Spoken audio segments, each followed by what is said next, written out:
Untuk saat ini memang sudah ramai diperbincangkan mengenai negara yang telah memproduksi habis-habisan kerang hijau, di mana kedua negara menjadikan kerang hijau sebagai budidaya bisnis baru, lantaran banyaknya keuntungan yang bisa didapatkan. Sehingga tak heran jika banyak sekali orang-orang di sana yang membudidayakan hewan ini. Ya, meski terbilang tidak mudah ya sahabat, tapi negara Prancis dan Selandia Baru sudah membuktikan jika mereka bisa. Jika mereka saja bisa, kita kenapa tidak? Peternakan kerang hijau modern di Prancis dan Selandia Baru, budidaya kerang hijau.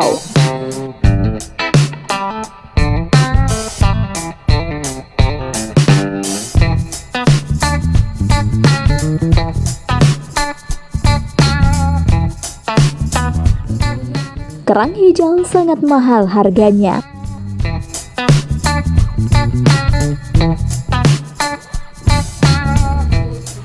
Jika berbicara tentang kerang nih guys, kalian pernah gak sih mencicipi sajian makanan dari olahan kerang hijau? Yang jelas tidak semua orang bisa mencicipinya ya, karena pada dasarnya kerang ini sangat susah untuk ditemukan di negeri kita sendiri guys.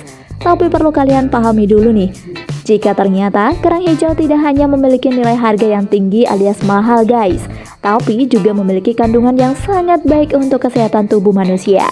Jadi, tak diherankan jika di negara Prancis sudah hampir 80% warganya mengkonsumsi kerang hijau. Bahkan tiap harinya mereka tidak pernah merasakan bosan untuk mengkonsumsinya. Enak kan? Penasaran deh Mimin, pengen mencicipinya.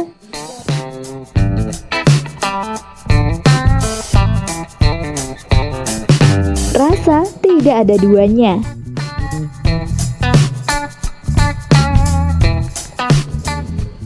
Meski telah cukup banyak jenis kerang yang bisa dikonsumsi oleh manusia, tapi untuk kerang jenis ini tidak kalah jika dibandingkan dengan jenis kerang lainnya ya sahabat, di mana kerang tersebut memiliki daging yang gurih dan juga rasanya yang sangat nikmat. Mungkin dari hal ini juga yang membuat kerang hijau menjadi mahal banget harganya. Sampai-sampai di pasaran ada loh pedagang ikan yang sampai menjual dengan harga ratusan per kilonya. Waduh, mehong kan? Kerang hijau sangat diminati banyak orang. Kerang hijau dikenal memiliki rasa yang cukup lezat dan mempunyai kandungan gizi yang sangat tinggi. Oleh karena itu, budidaya kerang hijau bisa dijadikan peluang bisnis yang menjanjikan.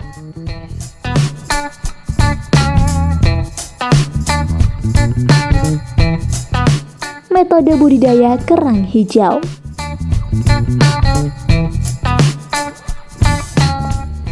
Ada beberapa metode sederhana yang bisa Anda tiru untuk membudidayakan kerang hijau. Yuk, simak ulasannya.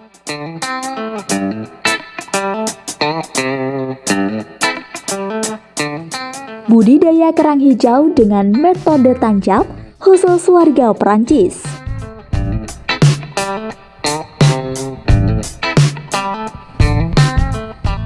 Metode tancap yang sering digunakan oleh warga Prancis ini sangat menggiurkan. Dalam budidaya kerang hijau ini dapat dilakukan dengan pengumpulan benih dari alam, pembesaran hingga panen kerang hijau. Mula-mula persiapan batang bambu berdiameter kurang lebih 15-20 cm. Kemudian runcingkan di bagian pangkalnya.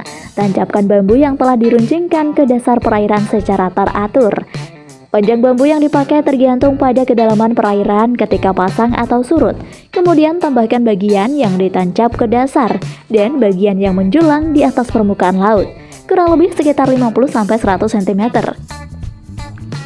Bagian atas bambu dipergunakan sebagai tanda dan untuk memudahkan mencabut saat panen kerang hijau tiba. Bagian atas unit kolektor bisa ditambahkan pondok sebagai pengaman terhadap kolektor. Tambahkan bambu yang diikat. Dipasang sejajar dengan permukaan air untuk menguatkan bambu dari pengaruh arus dan gelombang. Tambahkan pula dengan bambu dengan tali-tali tambang yang menghubungkan antar bambu di dalam air. Jarak antara bambu bervariasi antara 0,5 sampai 1 meter, tergantung dari kesuburan perairan, luas area budidaya, dan banyaknya kolektor yang dipasang. Biarkan beberapa hari hingga spat kerang hijau menempel dan memperbanyak jumlah kerang hijau. Setelah jumlah kerang hijau banyak, bisa dilakukan pemanenan.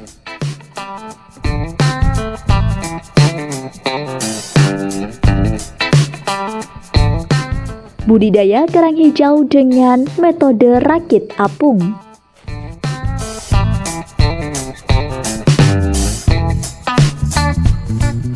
Budidaya kerang hijau dengan menggunakan metode rakit apung ini juga sudah diterapkan di negara Prancis dan juga Selandia Baru. Biasanya metode ini digunakan pada lokasi yang memang dikhususkan untuk pembesaran kerang hijau dan bukan merupakan lokasi sumber benih. Keuntungan menggunakan metode ini adalah lebih mudah dalam pemanenannya. Buat rakit dari bambu atau kayu ataupun bisa kombinasi dari keduanya, yaitu bambu dan kayu. Buatlah sanggahan dengan beberapa drum kosong, baik dari drum plastik maupun besi. Kemudian lakukan pengecatan anti karat untuk drum dari besi dan lengkapi dengan jangkar. Sanggahan ini sangat diperlukan agar rakit tidak mudah rusak dan tenggelam saat pembudidayaan bekerja di atasnya. Berikan jaring atau tali di bawahnya agar benih-benih kerang hijau dapat terkumpul dengan baik. Biarkan beberapa hari hingga waktu panen, namun jangan lupa untuk selalu mengeceknya.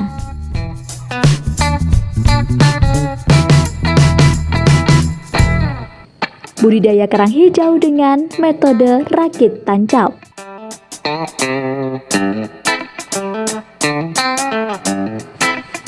Metode rakit tancap merupakan gabungan dari dua cara budidaya ternak dengan metode tancap dan juga rakit apung. Pastikan lokasi rakit telah dihitung berdasarkan tinggi rendahnya air apabila sedang pasang atau surut. Perhitungan ini penting karena untuk mengantisipasi agar tidak mengalami kekeringan. Kemudian tempatkan tali kolektor ke rakit tancap dan usahakan jarak masing-masing tali adalah 1 meter. Lalu diamkan dan lakukan pengecekan secara berkala. Dalam waktu sekitar 6 bulan bisa didapatkan hasil sekitar 20-25 kg untuk masing-masing tali.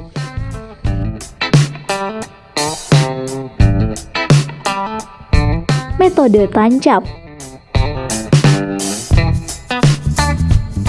Cara budidaya kerang hijau dengan cara step by step ini dapat dilakukan dengan mengumpulkan bibit kerang dari alam dan menanam suatu kerang untuk memanen kerang hijau.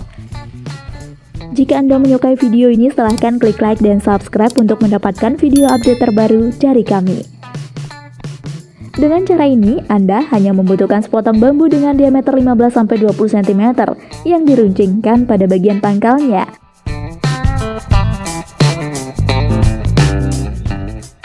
Bambu ditempatkan di perairan yang tidak memiliki arus yang kuat.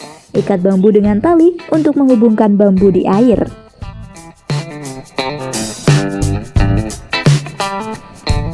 Metode rawai atau tali rentang.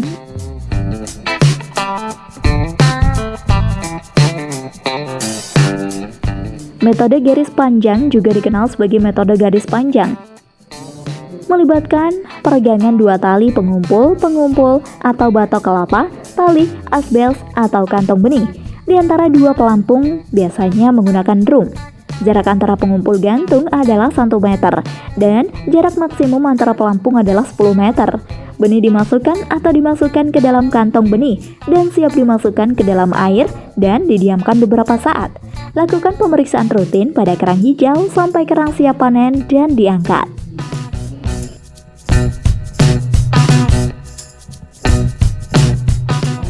Metode rakit terapung. Tips budidaya kerang hijau dengan cara ini biasanya digunakan pada lokasi yang dikhususkan untuk menanam suatu kerang hijau, bukan untuk persiapan sebuah bibit. Menggunakan metode rakit apung ini akan memudahkan Anda untuk memanen sistem orang-orang Prancis. Setelah mencapai 5-6 bulan kerang hijau siap untuk dikonsumsi, proses pemanenan kerang hijau adalah dengan mengetuk lembut kerang dari tali untuk meminimalkan cedera pada kerang hijau. Dengan begitu, kerang hijau tetap segar saat berada di tangan konsumen. Membeli kerang hijau sekarang ini bisa dilakukan secara online, seperti membelinya di Tani Hub yang menyediakan berbagai kebutuhan bahan pangan yang Anda butuhkan. Salah satunya kerang hijau yang bisa didapatkan dengan harga terjangkau karena banyak promo yang ditawarkan. Selain itu, kerang hijau yang dibeli juga akan dijamin kesegarannya dan bisa ditukar apabila tidak puas dengan kerang-kerang yang dikirimkan.